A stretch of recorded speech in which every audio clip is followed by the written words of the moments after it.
Wait For It is a show about the way we feel about our bodies. Consequently, each episode may include references to gaining and losing weight, eating disorders, weight loss surgery, and weight stigma. If these topics are triggering to you, please take care while listening. We have links to support resources for anyone who may need them in our show notes. Wait for it.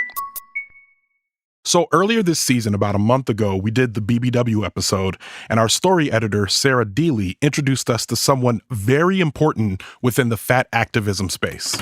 Let's go back a moment for a quick refresher. I think the magazine was the first time I heard the acronym, and I always thought that the people who used it in other ways got it from the magazine. This is Tigris Osborne. Today, she serves as the head of the National Association to Advance Fat Acceptance, known as NAFA. But back in the aughts, I promoted a nightclub event in Oakland and San Francisco that was called Full Figure Friday. And when I started, we called it a BBW party because that's what the other parties were called. That's what you called it if you had a party that was for fat ladies. That was 2008. But my party is not the first party. Like, the BBW parties go back way before my party. Part of the vibe was a nightlife space that was sexy. You put on your sassy clothes. If you're a man, you put on your dress shoes. And for my club, it was very much like, we want you to have your martini in a martini glass, not in a plastic cup. Like, there was a vibe, there was an ambiance we were trying to create. While editing the BBW episode, I was interested in talking more with Tigris about her experiences event planning and organizing in the fat space.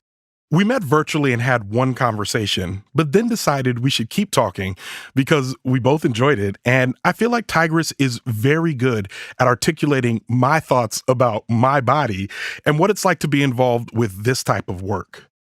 Tigris has been working for fat acceptance for a long time. Beyond the party she started with, her work with NAFA and her experiences as a fat Black woman have informed her fight against injustice. So after having a few more conversations with Tigris, I thought she'd be a great guest for our live show in Washington, D.C. Put your hands together and welcome to the stage your host, Ronald Young Jr. Today's episode is the conversation we had a few weeks ago before the election. Hello, thank you. We talk about nuance in fat activism and solidarity, which we could probably use some more of today. I'm so excited to bring to the stage Tigris Osborne. I'm Ronald Young Jr., and this is Wait For It. So, one thing I've realized is when you were talking about these parties specifically, and I don't know if that came through in the episode, you were specifically talking about doing parties that featured Black women. Yeah. My party was founded in Oakland. I sometimes had events in San Francisco and sometimes took the show on the road to different events that are called BBW bashes, which are sort of like party conventions where, you know, people come from out of town. And my party was very Black and brown centered, like very intentionally. I was promoting it on MySpace because that's the vintage of the party. And I was very explicitly looking for Black and brown women who wanted to be the base crowd because I had experienced some of the other BBW parties and the BBW bashes. And there were definitely Black parties in other parts of the country. But in the Bay Area where I was and in lots of places in the country, the parties were really white-centered and they were really like sometimes welcoming to Black and brown men, but not always as welcoming to Black and brown women. And for me, especially, I felt like, you know, I am palatable often to folks who are not Black and brown, you know, whatever, my education, the way I talk, the way I present myself, whatever. And I was like, if y'all don't even know what to do with me here, you really don't know what to do with Oakland. Like, I can't bring my friends here and know that we're going to be in a safe and comfortable environment and that we're going to be, you know, considered part of the main attraction. Like, folks are coming here to meet big women or to gaze upon the glory of big women. But that needs to be us too. And yeah, so I started a party with the intention of it being a Black Oakland hip hop party. You know, I was using the DJs that other hip hop parties were using. I was using the same styles of flyers that other folks, that other like Black centered parties were doing. And then I ended up with a predominantly Black crowd. Walk me through the differences between those two parties, because you said you walk into one where they're more welcoming to Black and brown men, but what is it like in that party versus what is it like in your party, especially for you and your guests? Well, it is that feeling that, like, you know, when we show up, we're going to show out, right? Yeah. And that's going to be received well, right? That's going to be, you know, we're here to support each other. We're here to have a good time. And there's not going to be that feeling of like, who are you and what are you doing here kind of feeling, or the sort of like, you know, that's very nice that you came, but I'm the star of this show. Like at Full Figure Entertainment, we say FFE. At Full Figure Entertainment parties, like, you were gonna be the star of the show, you know, if you were a big Black or brown woman. And I had a modeling team of women who came to my party that I put on the flyers, because at that time, lots of people were using stock photos or just like stealing photos from the internet. And it would be like, you know, it would be like plus models, which were, you know, size 12, size 14 or whatever. But no, we're going to put Saucy West on the flyer, right? And if y'all know Saucy, you know what that means. Like, we're going to put Saucy on the flyer. And it's going to be, you know, big hair and big everything and big personality. And this, you know, and this chocolate big woman, but not in a like objectified way, in a sort of like a spotlight way, you know? In terms of when I think about the separation of like community, especially when you're talking about fat space, I feel like there's ways in which I see the divide, but it's hard for me to articulate it, where you can walk in and be like, this space isn't for me. So obviously you make your own. What did it look like after you made your own and people were coming? Was there any sort of curiosity from these other spaces that were more homogenous or less homogenous? Well, you know, or equally homogenous in a bad way? Well, yes.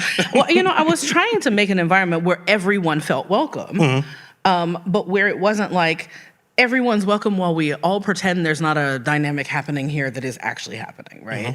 And so, like, I want you to, just like I still went to the other parties sometimes, and sometimes I did take other people to the party just with appropriate sort of, like almost like a content warning. Like, here's what we're gonna do, and it might be, you know, like this.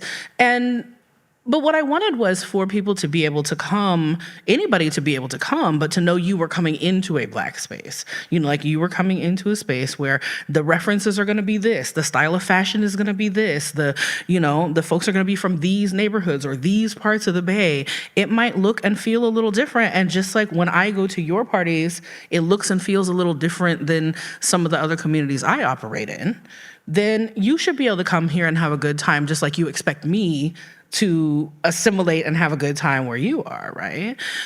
It was challenging, I think, because there were a lot of folks. The Bay Area has a really multi-generational, rich, fat activist community with like a lot of fat arts from the first and second wave of fat activism. I mean, people like members of the Fat Underground or people like Marilyn Wan that were in the Bay Area.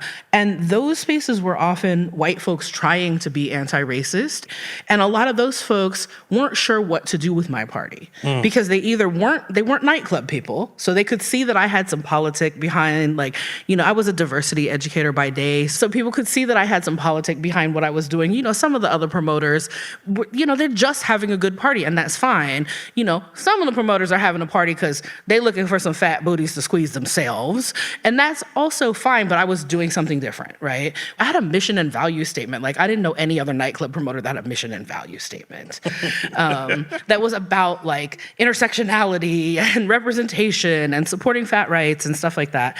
And I could tell that folks who wanted to support that, but either weren't nightlife people, didn't know what to do, or sometimes people couldn't quite figure out, like, so should I, if I'm not Black and brown, I'm looking at all these fabulous photos of this party, is it helpful to me to come out to support?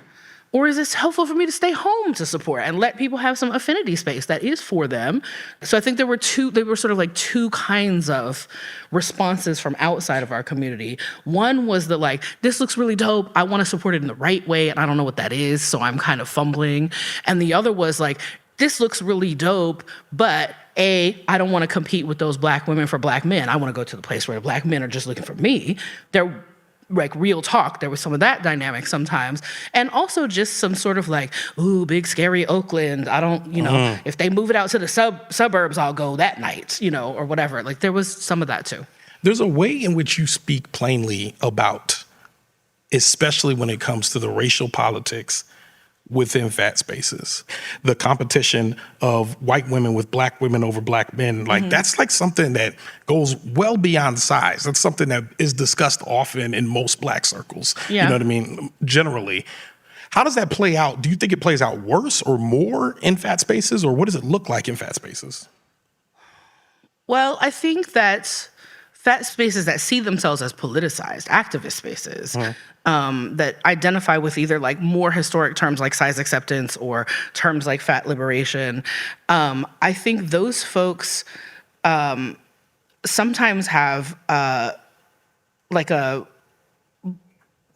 we all have something in common because we're fat, so we're all in this together kind of feeling. Nightlife is a little bit different, right? Like entering into fat representation, fat politics, size acceptance, fat liberation stuff through the door of nightlife is a little different than entering it through radical activism or through fat studies or through something else. And like in nightlife spaces, a lot of people don't care about any of this, right? They just came to party or they just came to meet somebody to hook up with. And the politics of like, what do these dynamic mean? Or like who feels left out? Like, I don't know, I'm getting some tonight, so why am I worried about who else is left out, right? So there can be that. And in NAFA's history, there can be a real blend of those things, right? Because NAFA is 55 years old. There's a lot of interpersonal politics over the span of 55 years. Oh, take me through it. NAFA is started by a fat admirer who actually, Bill Fabry, who is the person that's credited with coining the term fat admirer. And some people really love that term as a like, oh, that's a great way to label my identity or for my partner to label their identity because they're attracted to fat people. Other people hear it as a really fetishizing term. So like people come down in different ways on that. But Bill, was, passionately in love with his wife and seeing the way that the world was treating her as a fat woman. And he'd always been attracted to, always dated fat girls and then, has been married to fat ladies his whole life. He's 82 years old now. Still, hi, Bill, still out there and doing that. Y'all can find Bill Fabry on LinkedIn. I don't know if he listens to podcasts, but he fights with obesity researchers on LinkedIn, so you can see what Bill is doing today.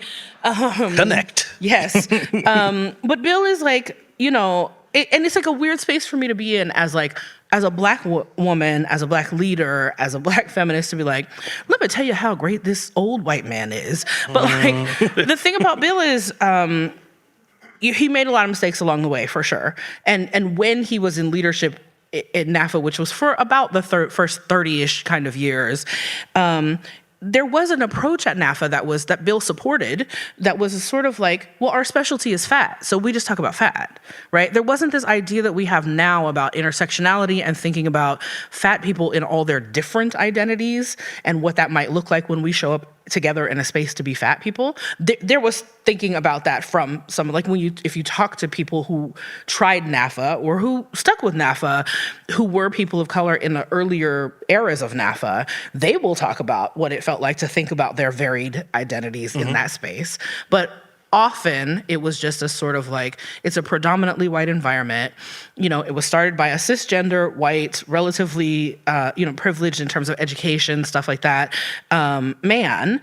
And there were lots of fat feminist women and fat, at various stages, some fat lesbian women especially. It wasn't as sort of broadly queer as it is now, but, so it wasn't just like the cis white guys who love fat ladies and the fat ladies, but there was a strong dynamic of that. Yeah. A strong dynamic of it. Let me ask you. Yeah. So when you're talking about this white organization, you talk about NAFA, do you think that there's a tendency to look at fat issues as white issues as opposed to being multicultural issues? It's interesting because I think there is, and especially in historic fat activism, a pervasive idea that we're not allowed to be discriminatory against other people anymore the way that we're allowed to be discriminatory against fat people. Yes. Right? There's a pervasive idea of that. And first of all, you have to have a certain amount of privilege, and usually I find racial and heterosexual privilege, in order to believe that. Because you have to not be experiencing any of the other kinds of discrimination to be like, oh, this is the last one. They only do this to me now, right? Like, they only do this to you now. Well, you can get married. Yeah. So, like, it takes a lot of privilege to be able to even utter the phrase last acceptable prejudice. And there was a lot of that in Fat Spaces. And there was a sort of, like, approach of, we're all living in the Venn diagram of where our lives come together as fat people, right? That little space where like we have everything in common because we're fat together. And that is sometimes how, especially less radical fat organizations, we're kind of approaching things like, come on in, everybody, it'll be fat and happy here. And then it'll be fat and happy here until you're the Black woman at the dance that nobody asked to dance, right? It's like the same experience being in a fat convention in 1990 as it is being in like a rich private high school in 2020, right? Of like, we love you here. Thanks for coming. You affirm for us that we're good people who will welcome you here. Oh my God. But also, it's not exactly the same. Like, you're kind of one of us, and you're kind of not. And sometimes you are, and sometimes you're not. And so, like, I can ask people about the history and be like, who do you remember was there, right? And they will either be able to name people, like, if you can count off the people on one hand, that's a sign of how little representation there was, right? But also, if you have a lot of like, I never really thought about it that so-and-so was Latina. Okay, well, she probably thought about it the whole time she was there, right? So one thing that kind of sticks out of my mind is this idea that we have, especially when it comes to Black and brown men, or in Black and brown, just in generally in Black and brown communities, this acceptance of fat folks, especially as like, in terms of like ability to love and all that and attraction, there's no disqualification, or that is the commonly referred to as there's no disqualification.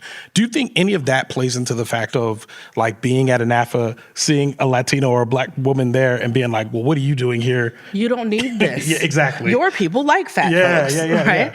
And that's complicated. And especially if you look at it across generations, right? The body standards in Black and brown communities that are affected by white supremacy around us are shifting, right? So where we think about what an ideal body looks like may be different than what mainstream American culture thinks about it, but it doesn't necessarily look like what it looked like to our grandparents, you know?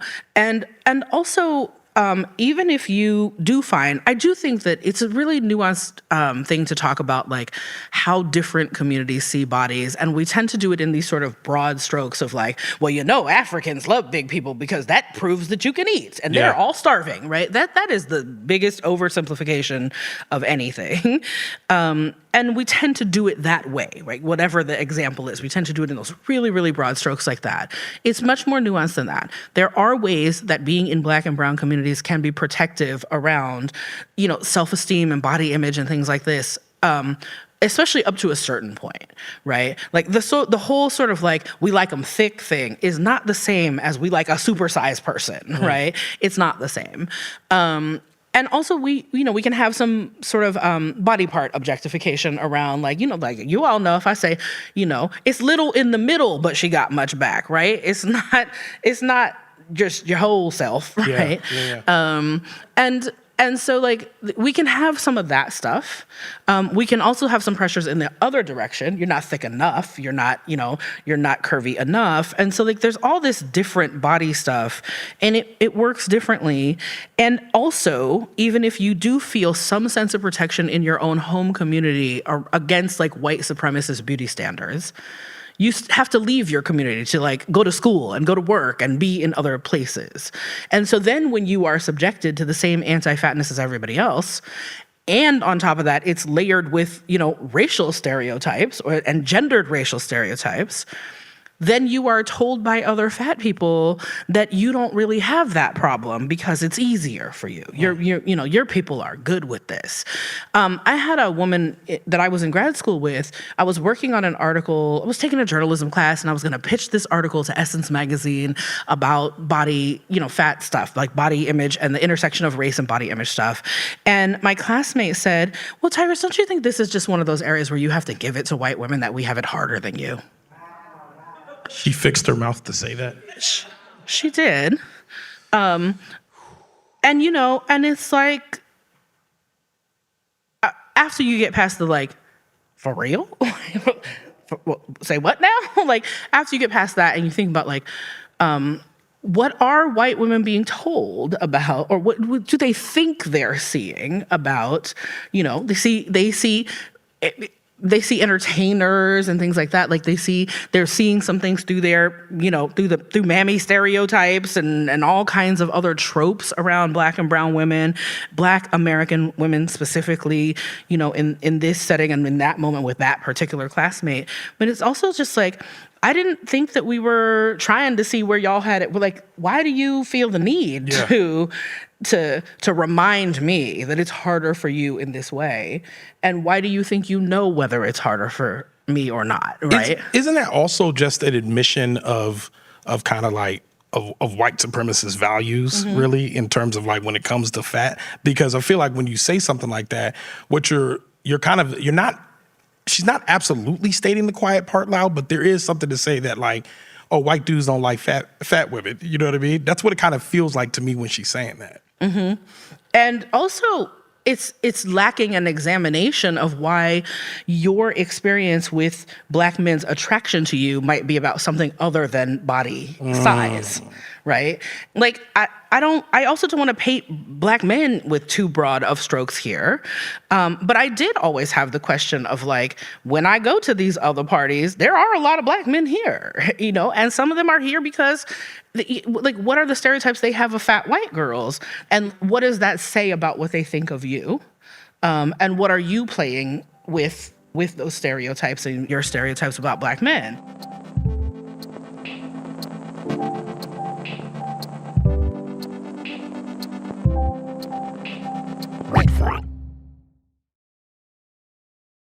This season of Wait For It is brought to you by Big Fig Mattress. So I have a king-size Big Fig because I love to feel luxurious when I sleep, but also when I'm just hanging out, watching television, scrolling my phone, or when I have company over. This mattress is ready to be supportive. Whether you describe yourself as fat, fluffy, plus-sized, or even big-boned, this mattress is going to hold you up.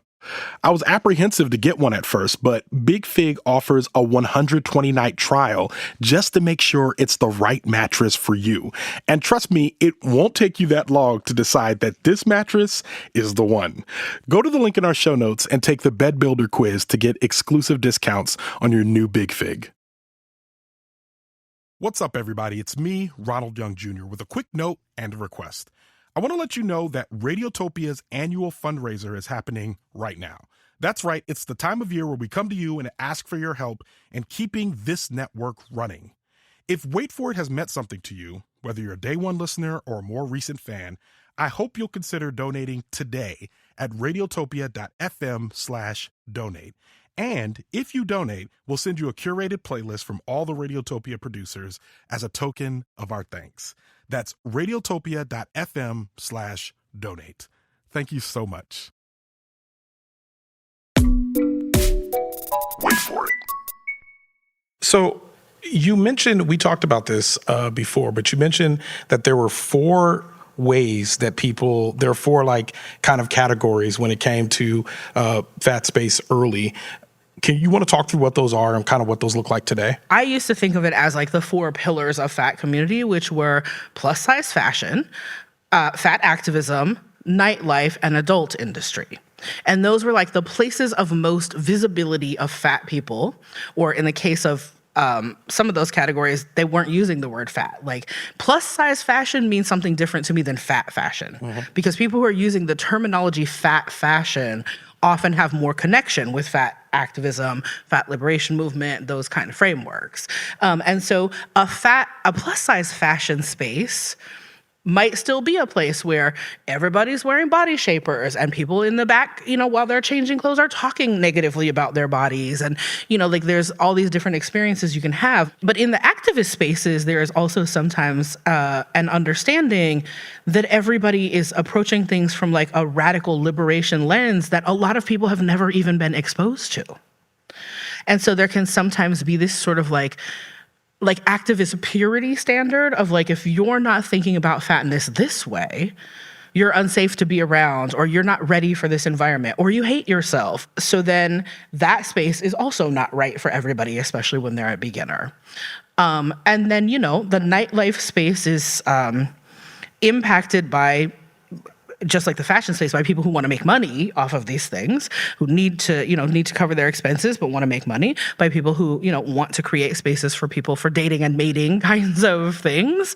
And also, everybody drunk. Everybody getting tipsy. So there's a whole different dynamic happening there. And then, of course, the adult industry is a place of high visibility of fat bodies. And I think it's really interesting that I often hear people talk about, like, quote the statistic around how popular the search term BBW is in like porn sites and things like that. And that is sometimes presented as like evidence that everybody loves fat bodies. That's not always what that is. Like, I think we really need to really think about like where that's desirability and where that is exploitation, because it can be either of those things. So there's nuance in all of these different segments. But what I found as a nightclub promoter who was like a feminist, who was trying to learn more about fat liberation, who was trying to, run a fashionable nightclub, and so having sort of like dipping my toe in all of those pools, is that most people in those spaces were not dipping their toes in all of the pools. There wasn't enough cross-pollination. There wasn't a like I think I shared with you, like I brought the FFE girls to Vegas for a NAFA convention one year for us to do model in the fashion show. The BBW porn convention was down the street. Neither of those conventions were acknowledging that the other one is in town. They're both right there. Hundreds of fat people and people who claim they love fat people, right there down the street from each other. They're not paying attention to each other. Half of them don't even know that the other one exists, right? Well, and we talked about this, and I think the thing that just keeps jumping in my head is acceptance versus liberation. And if we're talking about some of those places you're looking for acceptance, and other of those groups are looking for liberation. If you're talking about that lack of cross-pollination, because if you are a fat fashion model and you're doing well on Instagram, you're getting gigs, you're doing all that, then there's going to be a way that you talk about body positivity that is entirely different for the way folks at NAFA or NAFA adjacent are talking about body positivity, or what that even means. Yeah. So how do you make that cross-pollination happen? Like, how do you tell the BBW porn convention that they should be attending NAFA as well? Like, this is a part of it.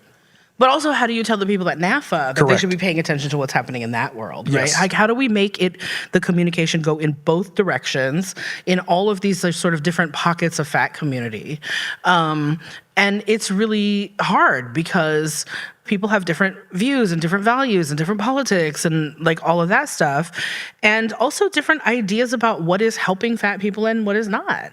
If you think that like slutty big girls is a great look for fat people because it shows that we have sexuality and that we are allowed to be, make whatever choices we want to and be rebellious in our bodies and, like just be promiscuous, and we can do that just like everybody else. If you think that's a great look for fat people, that's very different than if you think like, why are y'all embarrassing the fat people by making them think that we have to resort to this because nobody cares about us for anything except exploiting us in these ways? Like it's hard to get people to see each other's viewpoints when they're living such different lifestyles around their fat.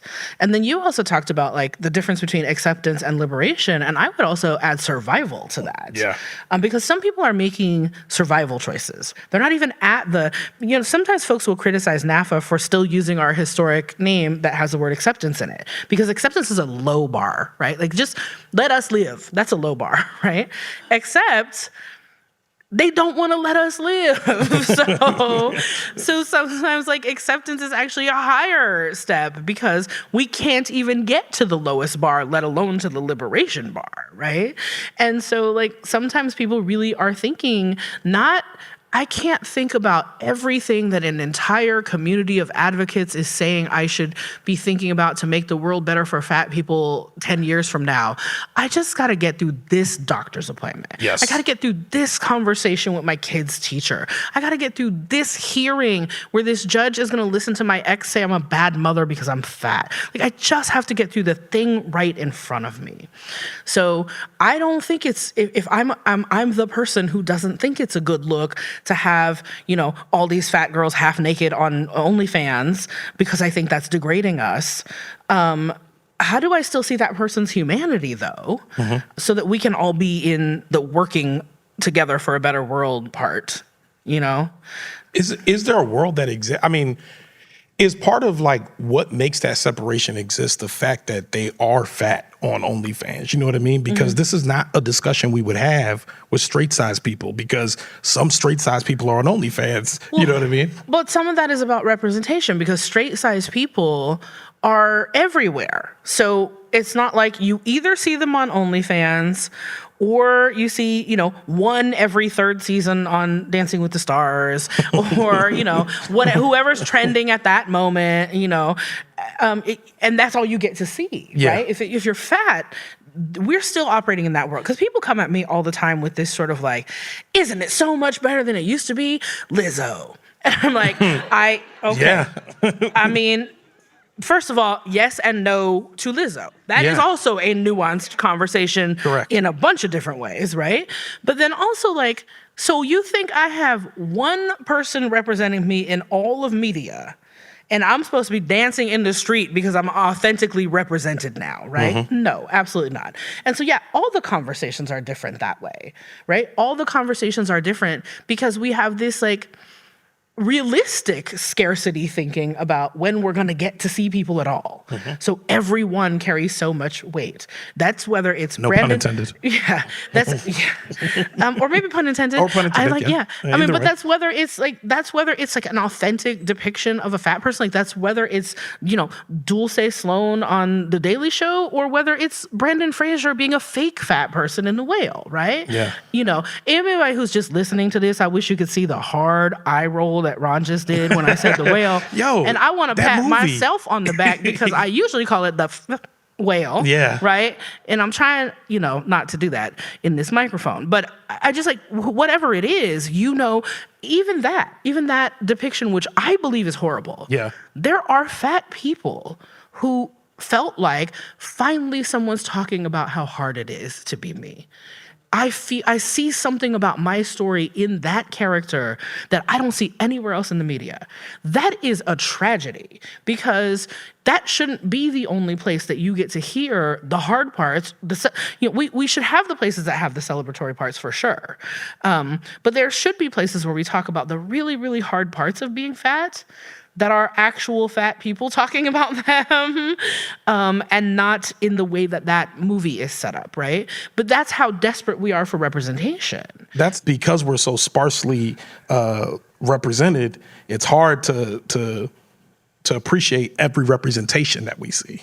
Yeah, and because we're sparsely represented or misrepresented. When I think about that, I'm thinking about, like, a lot of the ways in which people look at fat people as a cautionary tale, as something to avoid. And I think that's something that I, especially even making this show and making Wait For It and talking to folks about it, there is like an approach that comes with, there is a like, I would say, a tenderness or an earnestness that comes from straight size folks asking or engaging with the show that's very much like, it's almost like 2020 anti-racism, where it's just like, I now understand that you are Black, and I realize that I didn't, you know what I mean? I feel like I'm getting that in terms of fat now, where it's like, I now understand that you are fat. I've listened to your podcast and I understand, and this chair is going to be strong enough for you now. And I feel like, how do you get people out of a place where they stop looking at fat folks as a cautionary tale and looking at the way, because even talking to you, every time I talk to you, I'm always reminded that fat people are living like full, complete lives, like, which is like blowing up kind of like the whole framework of Wait For It was that I was waiting to live like a full, complete life. But like, they're out there. We're living full, complete lives now already. how do we get other folks to recognize that now instead of being like, good for you, Jeff Jenkins, you're traveling, good for you, instead of looking at it in that way. Like, we've been traveling. Yeah, exactly. Well, that's a tough one. I think that there is a little bit of this sort of like fat tokenism kind of is kind of what you're talking about. And this sort of like, that's right, I got this book on my shelf. That's right, I got this, I read this I listen to Maintenance Phase, therefore I know everything about anti-fatness. And I guess, I don't know, man, it's like everything else. Like, are you treating fat people like people? Like, I just have to say this. It's surprising how often I have to say this. Like, are you treating fat people like people? Is that how you want to be treated? You want to be treated as like you are only the one aspect of your identity that somebody else is focused on right in this moment? Yes. But it's like you just keep saying it's complicated because it is complicated. And that's the problem, is like we try to distill it down to something that's a soundbite, that's a meme, that's a, that's a clip. And I hope you got some great clips from this. But plenty. But also some of them out of context will not make sense. Mm-hmm.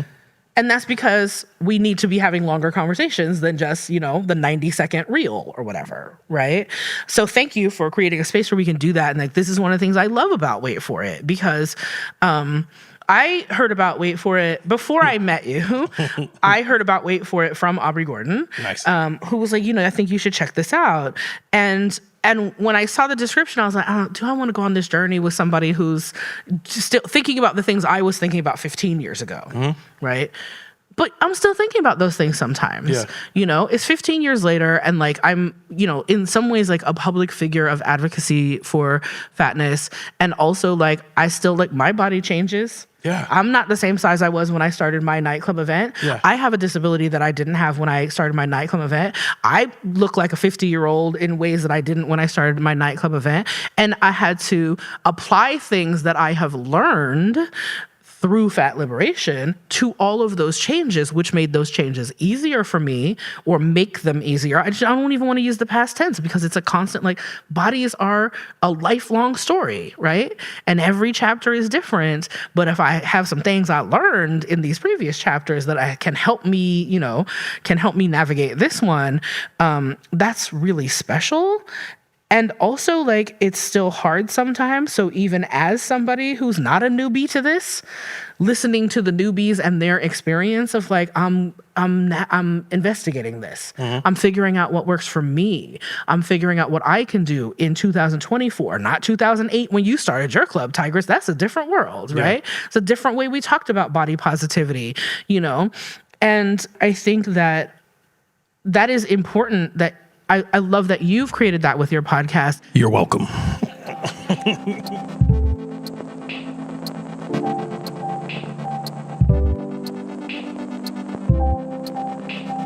Wait for it.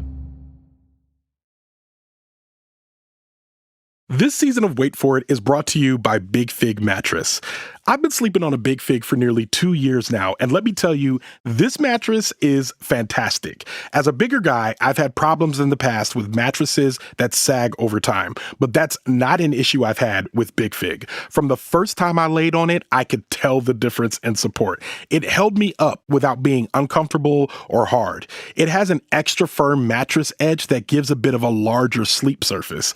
It also has something called thermogel cooling technology that, as a person who is almost always running hot, keeps me nice and cool while I sleep. But also, Big Fig is now more than a mattress company. I recently got a hold of their sheets, pillows, and my personal favorite, a big old fluffy adjustable body pillow.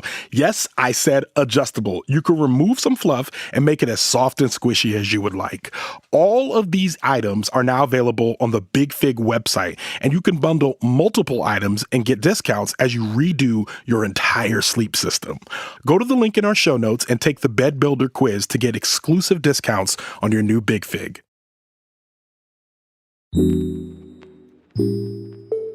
Wait for it. When you're talking about any of these complications, we're talking about a place now 4 short years ago, I would say body positivity felt like it was hitting a fever pitch. Like we were at an all-time high. It felt like, especially when we were out inside and people were behaving differently and having different relationships with their body.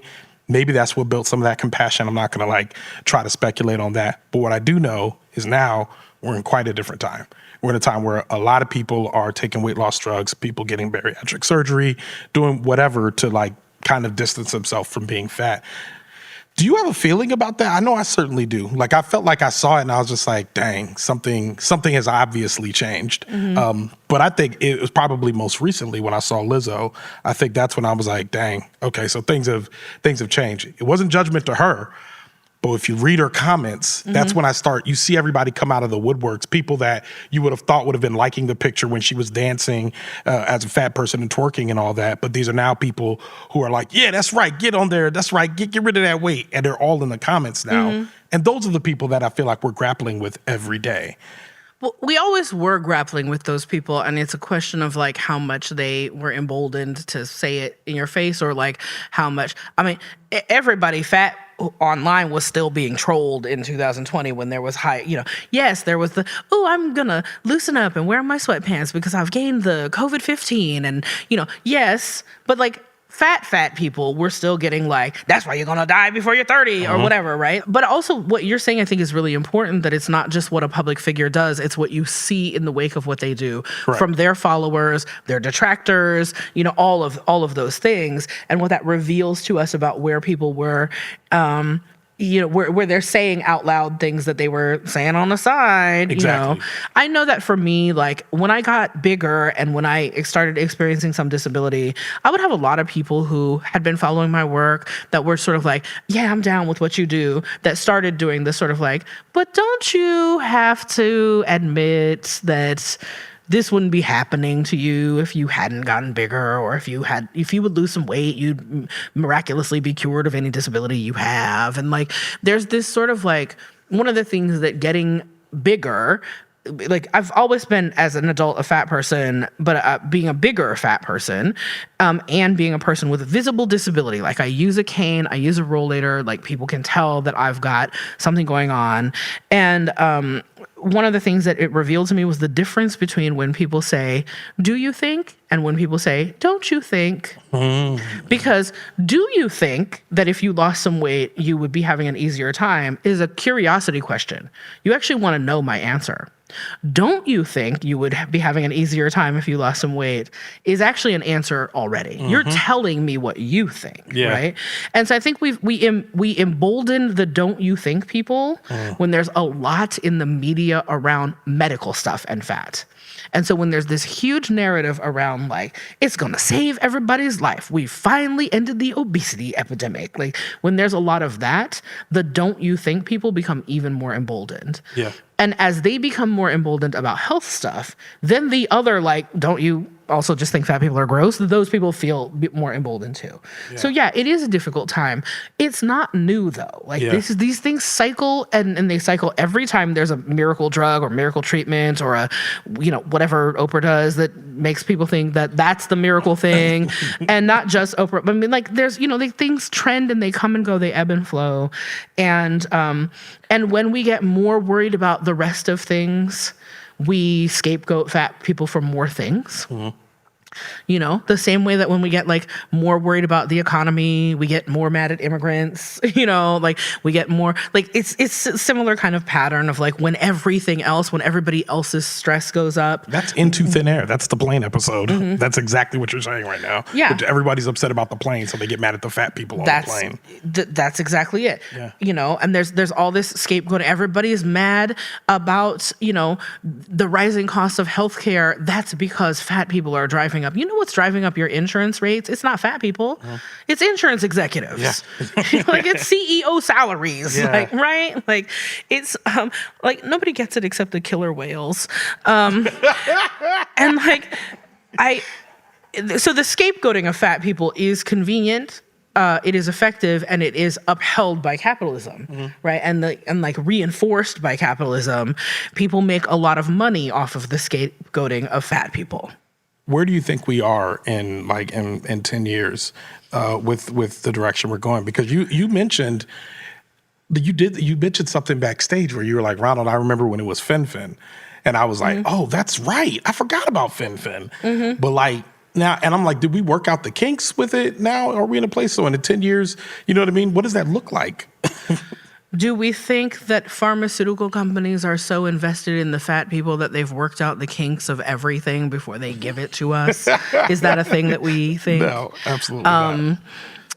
I don't think that about any people and pharmaceutical companies, but especially not fat people. I think the playbook of modern weight loss drugs and the way that they've been promoted and the way the research has been done and the way the coverage of the research has been manipulated, the relationships that have been built, the building of the disease, the building of obesity as a disease.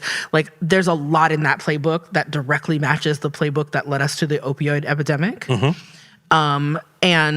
And it's like the same kind of players. Like, it's not literally the same companies, but it's like the same kind of players. So why would we be surprised if, 10 years from now, there are all these complications that we never expected from this moment in terms of people's health, in terms of community health, in terms of public health, that are not just sort of like, that it's not just sort of like, we fixed all the fat people with this drug, yay.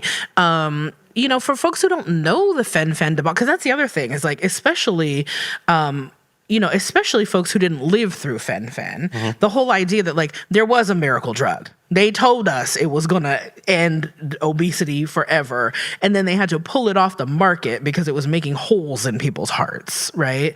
But I'm sure they did their due diligence this time so that they'll never have to be like, that will never happen again, right?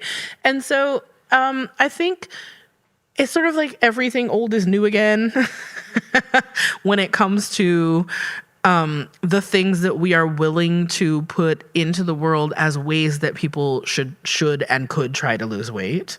And that conversation around like, does all of this prove that body positivity was always disingenuous, that people were only playing along until the miracle drug showed up? It's a really painful conversation because it does show that some people were only playing along. Yeah, it feels that way. It does show that with some people. I don't think that's true of everybody. And I think that's also easier to see if you look at the difference between what fat liberation is and what body positivity is. Because people, whatever language they're using, size acceptance, fat liberation, fat activism, advocacy, body sovereignty, whatever language they're using, if they are talking about systemic difficulties, that's a very different conversation than if they are talking about whatever makes me feel good about myself. And a lot of times body positivity borrowed from fat liberation, borrowed from queer liberation movements, borrowed from civil rights movements, and used this language that looked like it was a political framework, but it was really just about like, hey girl, you look pretty cute in the mirror today. I feel good about me when I look at myself in the mirror. And if you feel good about you when you look at yourself in the mirror, that can change every time whatever's in the mirror changes. If what you're doing is, I feel like I want to live in a world where everybody gets to be free no matter what they look like in the mirror. Whatever their body looks like, whatever their body does, whatever their body is, I want to live in a world like that. Not just the one where I can go like, ooh, girl, but like where everybody can get a seat at the table, at the park, at the school, at their church, at their job, right? A literal seat. Then you're operating from two different frameworks. So if you're operating from that framework of like, whatever makes me feel positive is body positivity, then if weight loss makes you feel positive, then that's the end of the conversation. If you're operating from the framework of like, whatever helps everyone in my community be free, then if it makes you feel good, but the way that it is working across the board is creating hardship for other people, or the way that it makes you feel good, but now the way you're talking about your old body is creating hostility towards people who have that body, that's not a systemic framework, right? That's just a like, you doing the thing that makes you feel good. And you're allowed to do that. That's what body autonomy is, right? You're allowed to do whatever you want to. But that's not the same as fat liberation. So the conversation of like, what does Ozempic show us about body positivity is to me a different conversation than what does Ozempic show us about body liberation, about body sovereignty, about body autonomy. It's a different conversation. And you don't have the same sense of I think that some people feel really let down when they see, like, you are somebody I was looking at as my role model, and now you're telling me that everything you said you were not. You did not believe that about yourself. You did not really think that about yourself. Wow, who do I look to now, right? Well, the people who were talking about body liberation 10 years ago are still talking about that in the face of Ozempic. Even if they are somebody who's like, these are where the nuanced conversations are around, like, I have diabetes, I need Ozempic, I'm gonna take it. But here's what my concerns are about the way it's being represented in the media or the way it's being talked about on TikTok or the whatever, right? There's a critical conversation that happens with somebody who's engaging with the drug, or who's choosing not to engage the drug, but is doing that through a fat liberation framework, than somebody who was only ever doing the most sort of superficial version of body positivity in the first place. I'm hearing about a lot of this, like, my social media is full of all these people who've lost weight and they're talking shit about their old body. My social media is not full of that. Because my social media is full of people who are having thoughtful conversations about other people doing that, or who are having complicated conversations about, like, I need this drug, or I want to pursue this as a survival choice, but it's a complicated decision for me. How do I show up in community in ways that don't harm others, even though I'm making this choice? My social media feed doesn't look like, I'm so disappointed in all of y'all because you abandoned me to get thin. I don't care whether you're thin or not. I love this thing that Marilyn Wan has always said about, like, I'm not invested in your body size. I'm invested in the way you talk about body size. I'm paraphrasing, but it's something like that. And, like, the way fat liberationists think about and talk about body size is different than the way that people who only stopped at body positivity talk about it often. But I think being careful with the language about that actually really helps people find the community that you really want to be in. Do you think it's your experience across because you strike me as someone who's very at ease talking about all of the different ways that they interact without, because I mean, it's hard for me to talk about any of this without getting, like, angry, like just ready to flip a table. How are you not upset? How are you not more angry? I guess I should say, when you're talking, processing all this. Okay. I'm angry all the time. Got you. Right. I mean, I do think that I attempt a certain kind of diplomacy as the executive director of NAFA, that if I were just an individual influencer, I might just be cursing folks out on the internet. I have been thinking about, talking about, reading about, writing about these things, not just since 2008, but especially since 2008, because I wanted to be more than a club promoter. I wanted to be somebody who the activists liked and respected, and that I could be in community with them because I admired and respected them. And so I've been thinking about these things for a long time. I've had a lot of chance to practice how I approach these things, and especially how I approach them in public. There is there's the friends who just get the DM of, like, this these people, and I have there's a series of, like, the fucking whale, like, I have a lot of that. I am a Scorpio. Yeah. I have a lot of, like, rawr. I don't know what that means. No, I don't even fully know what it means, but everybody else knows what it means. Like, everybody else tells me you are a Scorpio. Yeah. When you get mad, and then that have also the silent faces, yeah. Oh, I know that one. And so there are often people in the room who know what I'm thinking, even if I have stayed diplomatic. But I do let my anger out sometimes, because you're entitled to your anger. Your anger is justified. This shit is fucked up, y'all. Like sometimes you do have to let it out. I need a less police-driven example of the same kind of concept of, like, good cop, bad cop, or that sort of, like, the person who smooths things versus the person who gets hyphy. It's like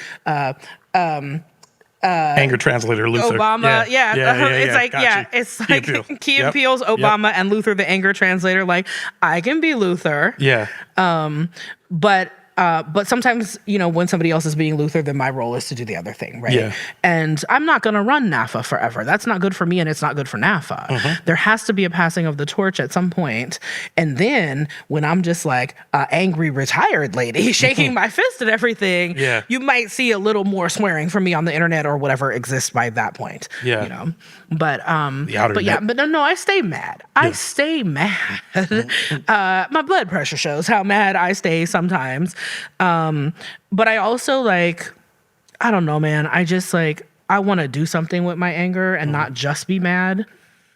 What is your mission statement as a person now? Because you had one as a nightclub owner, but now what would you call your life mission statement at this point when it comes to your relationship with fat politics and all that? I actually really like NAFA's mission statement, even though it's a little... company woman. It's sort of like a little... Well, no, because I'm the company woman. I could just change it if I didn't like it. That's true.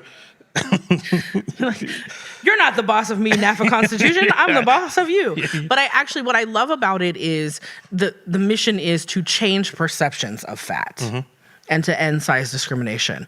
And that changed perceptions of fat is my life's work, to get people on an individual level to think about what your fat does not have to stop you from doing. You don't have to wait for it, right? You don't have to wait for it. You can do the things now. Tigress, thank you so much for doing this with me. Thank you. Thank you.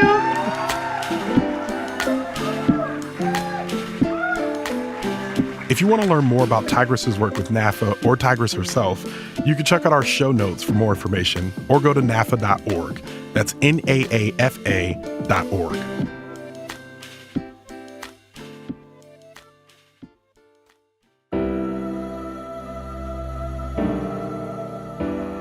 Wait For It is a production of Oh It's Big Ron Studios and is a proud member of Radiotopia from PRX, a network of independent, creator-owned, listener-supported podcasts.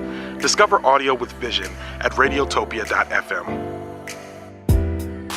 This episode was produced and written by me, Ronald Young Jr., and was recorded live at the Miracle Theater in Washington, D.C. Our story editor is Sarah Deely. Sound design and mixing from the Reverend John Delore of Starlight Diner. Show art by Heather Wilder. Episode art by Andy J. Pizza. Theme music from J. Red, with additional music from Mass Potential, The Artist DT, and the mysterious Breakmaster Cylinder. Special thanks to Tigress Osborne. You can follow me on Instagram, Threads, X, and TikTok at Oh It's Big Ron. That's at OHITSBIGRON. You can find out more about this show and other Oh It's Big Ron Studios shows by following us on Instagram at Oh It's Big Ron Studios. If you have a story about weight you'd like to share with us, shoot us an email at wait@ohitsbigron.com. That's WEIGHT at ohitsbigron.com. Wait For It will be back next week. Thanks for listening. Wait for it. This plant is from my house. I did not bring a plant from my house. Yeah. I told you, but guess you didn't hear. Okay. Hello, Wait For It listeners. I hope you're enjoying the show. And I want to invite you to check out another Oh It's Big Ron Studio show called Leaving the Theater. Leaving the Theater is a television and film review podcast that started with me reviewing movies as I walked out of the theater immediately after seeing them. It's now expanded to include me reviewing television and streaming titles on my couch as well. These are the freshest take on what we just watched, and it's a lot of fun. On each episode, I talk with my movie-loving friends or colleagues from other podcasts, and we rate whatever we watched from 1 to 5 stars. If you're an overthinker like me, you'll enjoy agreeing and disagreeing with my analysis. Again, that's Leaving the Theater, available everywhere you listen to podcasts. This season of Wait For It is brought to you by Big Fig Mattress. Now, I know there are other mattress companies out there, but Big Fig is specifically designed for fat folks. They've made a quality mattress that will last 20 years with a full replacement warranty and a 120-night trial just to make sure it's the right mattress for you. You know, sometimes when I travel, after a few nights of sleeping on those hotel beds, coming home to my Big Fig mattress is a vacation from my vacation. And listeners, You can have that vacation too. Go to the link in our show notes and take the Bed Builder quiz to get exclusive discounts on your new Big Fig. Radiotopia.